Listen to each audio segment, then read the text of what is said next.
ভারত আমেরিকার সঙ্গে কথা বলতে চলেছে এবং আমেরিকার সঙ্গে কথা বলে অপারেশন সিঁদুরের থেকেও গুরুতর কোনো অপারেশন ভারত নিতে পারে। কাশ্মীর নিয়ে কিন্তু তারা বৈঠক বসতে চেয়েছে, বারবার করে ভারতের কাছে তারা ক্ষমা চাওয়ার কিন্তু একটা চেষ্টা তারা চালিয়েছে। এইবার পাকিস্তান যে প্ল্যান করছে, ছোট ছোট জঙ্গি ঘাঁটিগুলো ভাগ করা হবে এবং মোট 200 জন টেরোরিস্ট থাকবে এবং অর্থাৎ একটা জঙ্গি ঘাঁটি সেটাকে ভেঙে 4-5টি জঙ্গি ঘাঁটি করা হবে। এবং রাশিয়ার তরফ থেকে কিন্তু পরিষ্কার করে হুঁশিয়ারি দেওয়া হয়েছিল যে এই যে সন্ত্রাসবাদ সেটা পাকিস্তানকে ছাড়তে হবে। সিএন ডিজিটালে আপনাদের স্বাগত। নমস্কার, আমি মণি ভট্টাচার্য। পাকিস্তান তার নিজের ভঙ্গিমায় যে আচরণ ভারতের সঙ্গে অতীতে করেছে সেই আচরণ এখনও বজায় রাখছে এবং যখন তারা দেখছে যে ভারতের কাছে কাকতি মিনতি করে জল, ব্যবসা কোনো কিছুই আর পুনরায় আগের মতন পাচ্ছে না, ঠিক তখন তারা একটা অন্যরকম চাল নিল। ভারত প্রাথমিকভাবে তাদের সন্ত্রাস দমনে যে চেষ্টা করেছিল, অপারেশন সিঁদুর সহ অন্যান্য যে কূটনৈতিক চাল তারা চেলেছিল, ঠিক সেই চালের উপরে দাঁড়িয়ে এবং অপারেশন সিঁদুরে একেবারে জঙ্গি ঘাঁটিগুলো ধ্বংস করে দেওয়া হয়েছিল, জঙ্গি ঘাঁটিগুলো ভেঙে দেওয়া হয়েছিল। কিন্তু বর্তমানে যে তথ্য আমাদের কাছে আসছে, যে তথ্য সামনে আসছে, যে এই জঙ্গি ঘাঁটিগুলো তারা পুনর্নির্মাণ করতে চাইছে এবং ইতিমধ্যে পুনর্নির্মাণের কাজ শুরু হয়েছে। এই তথ্য আপনাদের সবারই কম বেশি জানা, কিন্তু যে তথ্য আমি এই মুহূর্তে দেব এবং যে তথ্য সব থেকে গুরুত্বপূর্ণ এই মুহূর্তে, যে ভারত পাকিস্তান সম্পর্ক এবং তাতে আমেরিকার যে অবস্থান, ঠিক সেই জায়গায় দাঁড়িয়ে এইবার ভারত আমেরিকার সঙ্গে কথা বলতে চলেছে এবং আমেরিকার সঙ্গে কথা বলে অপারেশন সিঁদুরের থেকেও গুরুতর কোনো অপারেশন ভারত নিতে পারে বলে কিন্তু এই মুহূর্তে খবর এসে পৌঁছচ্ছে। এবং আমি একটু স্পষ্ট করে জানিয়ে দিতে চাইব যে অপারেশন সিঁদুর যেখানে পেহেলগাঁও হামলা হয়, পেহেলগাঁও হামলায় 26 জনের মৃত্যু হয়, ঠিক তারপর ঠিক 14 দিনের মাথায় অপারেশন সিঁদুর 7ই মে অপারেশন সিঁদুর করে এই যে অপারেশন, সেই অপারেশনের মাধ্যমে পাকিস্তানের 9টি জায়গায় প্রায় 20 থেকে 25টি যে জঙ্গি ঘাঁটিগুলো একেবারে ধ্বংস করে দেওয়া হয়। তারপর ভারত পাকিস্তান যে টানাপোড়েন বা সংঘাত শুরু হয়, এই সংঘাতের মধ্যেই আমেরিকা মধ্যস্থতা করে এবং এক প্রকার আমেরিকা ঘোষণা করে যে ভারত পাকিস্তান সংঘাত একেবারে যুদ্ধবিরতি বা যুদ্ধবিরতি সিজফায়ারে পরিণত হয়েছে এবং ঠিক সেই জায়গায় দাঁড়িয়ে ভারত পাকিস্তান যুদ্ধবিরতি নিজেদের মধ্যে ঘোষণা করে। কিন্তু তারপর থেকেই পাকিস্তান এই সিন্ধু জলবন্টন চুক্তি বাতিল করার পাশাপাশি যখন ভারতের কাছে তারা অনুরোধ করতে থাকে যে সিন্ধু জলবন্টন চুক্তি ফের চালু হোক কিংবা জল দেওয়া হোক বা ব্যবসায়িক দিক থেকে, বারবার করে এই পাকিস্তান কিন্তু রাশিয়া বা সৌদি আরব বা আমেরিকার সঙ্গে কথা বলে ভারতের সঙ্গে মধ্যস্থতা চায় এবং কাশ্মীর নিয়ে কিন্তু তারা বৈঠকে বসতে চেয়েছে এবং বারবার করে ভারতের কাছে তারা ক্ষমা চাওয়ার কিন্তু একটা চেষ্টা তারা চালিয়েছে। কিন্তু যখন দেখছে ভারত কিন্তু কোনোভাবেই পাক অধিকৃত কাশ্মীর দখল করা ছাড়া অন্য রকমভাবে কোনো তাদেরকে ক্ষমা করার ইন্টেনশন ভারতের নেই, ঠিক সেই মুহূর্তে তারা ফের এই যে জঙ্গি সংগঠন তাদেরকে একেবারে সুপার অ্যাক্টিভ করার জন্য জঙ্গি সংগঠনগুলোকে নিয়ে বৈঠক করে এবং শেহবাজ শরীফের নির্দেশে, আসিম মুনিরের নির্দেশে আইএসআইয়ের একটা দল মুরিদকে বলে একটি যে জায়গা যেখানে ভারত হামলা করে অপারেশন সিঁদুরের মাধ্যমে এক জঙ্গি ঘাঁটিগুলো ভেঙে দেওয়া হয়, ঠিক সেই মুরিদকে বিভিন্ন লস্করি তৈবা, হিজবুল মুজাহিদ্দিন সহ বেশ কয়েকটি জঙ্গি গ্রুপের বড় কর্তা যারা, তাদের সঙ্গে কিন্তু বৈঠক করে এবং বৈঠক করে বেশ কয়েকটি প্ল্যান কিন্তু তারা করে। এবং আমাকে একটু বলতেই হবে যে তথ্য আমাদের কাছে এই মুহূর্তে এসে পৌঁছচ্ছে যে লুনি, পটুয়াল, টিপু, জামিল, ছোট্টা, কালু, সন্ধি, দুধিয়াল, জিরা, এই সমস্ত জায়গায় ক্যাম্প অর্থাৎ সেনা ছাউনি যেখানে রয়েছে, ঠিক তার পাশেই কিন্তু এইবার পাকিস্তান যেটা চেষ্টা করছে জঙ্গি সংগঠনগুলোর ক্যাম্প তৈরি করা এবং তারা আইএসআইয়ের সঙ্গে বৈঠক করার পর যে সিদ্ধান্ত সেখানে ঠিক হয় সেই বিষয়ে আমাদের কাছে তথ্য এসে পৌঁছচ্ছে এবং তারা ঠিক করে যে ছোট ছোট ঘাঁটি, যেখানে মুরিদকে একটা বড় ঘাঁটি ছিল, বাওয়ালপুর একটা বড় ঘাঁটি ছিল, এই ধরনের যে ঘাঁটিগুলোতে প্রায় 1 থেকে 1,500 জন টেরোরিস্ট থাকতো এবং ঠিক সেই জায়গায় ভারত হামলা করায় পুরো ঘাঁটি ভেঙে যায়, বহু টেরোরিস্টের মৃত্যু হয়। ঠিক এই জায়গায় দাঁড়িয়ে এইবার পাকিস্তান যে প্ল্যান করছে, ছোট ছোট জঙ্গি ঘাঁটিগুলো ভাগ করা হবে এবং সেইখানে মোট 200 জন টেরোরিস্ট থাকবে এবং অর্থাৎ একটা জঙ্গি ঘাঁটি সেটাকে ভেঙে 4-5টি জঙ্গি ঘাঁটি করা হবে এবং সেখানে 200 করে টেরোরিস্ট থাকবে। এইরকম একটা ছক কিন্তু তারা সাজিয়েছে এবং ঠিক সেই তথ্য ইতিমধ্যেই ভারতের কাছে এসে পৌঁছেছে এবং ভারত, বাংলাদেশ, চীন তারা কিন্তু একজোট হওয়ার চেষ্টা করেছে এবং ভারত যখন ঠিক এই বিষয়ে একটু ফোকাস করে, ভারতের কাছে তথ্য এসে পৌঁছয়, আমি বলেছি এর আগেও, ভারত কিন্তু একটা হুঁশিয়ারি দেয়। ঠিক সেই সময় পাকিস্তান এবং চীনের হাত ছেড়ে বাংলাদেশ বেরিয়ে আসে, কিন্তু পাকিস্তানকে কিন্তু বারবার করে যে যোগ্য জবাব দেওয়া হয়েছে তাতে একেবারে তাদের নির্লজ্জ হওয়ার কারণেই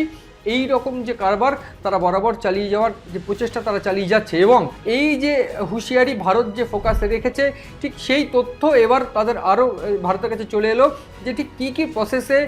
কি বৈঠকে সেখানে সিদ্ধান্ত হয়েছে এবং কি সিদ্ধান্ত সেখানে হয়েছে এবং ঠিক তারপরেই ভারত যে চরম অ্যাকশন নিতে শুরু করেছে। তার মধ্যে অন্যতম এই অপারেশন সিঁদুর কিন্তু জারি আছে, যেটা আগেও বলা হয়েছে নরেন্দ্র মোদী বা ভারত সরকারের তরফ থেকে। ঠিক এই যে ক্ষেত্রে এই যে বিষয়, সেই বিষয় নিয়ে আমেরিকার যে প্রেসিডেন্ট ডোনাল্ড ট্রাম্পের সঙ্গে তারা বসতে চলেছে এবং ডোনাল্ড ট্রাম্পের সঙ্গে তারা বসতে চলেছে নয় শুধু,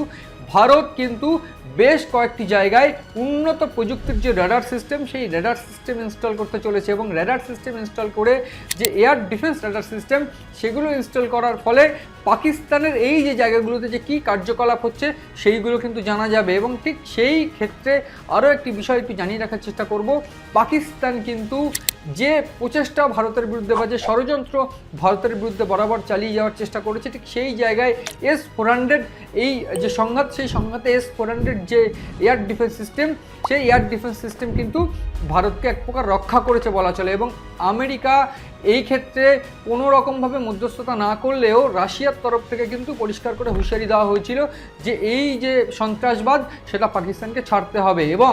এই জায়গায় S-400-এর মতন যে এয়ার ডিফেন্স সিস্টেম, সেই এয়ার ডিফেন্স সিস্টেম মোট 5টি এয়ার ডিফেন্স সিস্টেম ভারতের পাওয়ার কথা ছিল রাশিয়া থেকে, 3টি এই মুহূর্তে ভারতের কাছে রয়েছে এবং আরও 2টি এয়ার ডিফেন্স সিস্টেম অর্থাৎ S-400, সেই S-400 কিন্তু আসতে চলেছে শীঘ্রই রাশিয়া থেকে এবং সবথেকে গুরুত্বপূর্ণ IRDW তরফ থেকে কিন্তু একটা বিষয় স্পষ্ট করে দেওয়া হয়েছে যে S-400-এর পাশাপাশি S-500 নিয়ে কিন্তু ইতিমধ্যে কথা হয়েছে রাশিয়ার যে বিদেশ মন্ত্রী তার সঙ্গে,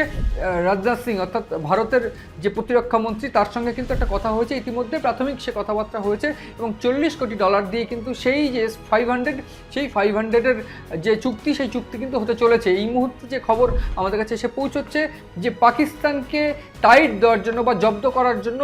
ভারত কিন্তু একেবারে প্ল্যান মাফিক এই ব্যবসা তাদের প্রাথমিকভাবে বন্ধ করেছে। সেই ব্যবসা বন্ধ করার পর সিন্ধু জলচুক্তি বন্ধ হয়েছে, সেই জলচুক্তি বন্ধ হওয়ার পর পাকিস্তান কিন্তু গৃহযুদ্ধের সম্মুখীন এবং আমরা একটা ছোট্ট তথ্য দিয়ে একটু বলতে চাইব, পাকিস্তানের নর্থ ওয়াজিরিস্তান সেইখানে কিন্তু একটা সেনা ছাউনিতে অর্থাৎ সেনা কনভয়, সেই কনভয় কিন্তু একটা প্রাণঘাতী হামলা হয়েছে এবং এই যে সুইসাইড বম্বার যে হামলা, সেই হামলায় কিন্তু প্রায় 25 জন আহত এবং 15 জন জওয়ানের মৃত্যু হয়েছে পাকিস্তানের। এবং সবথেকে গুরুত্বপূর্ণ বিষয়, এই যে হামলা, সেই হামলা কিন্তু তালিবান তারা কিন্তু করেছে, তালিবানের একটা জঙ্গি সংগঠন,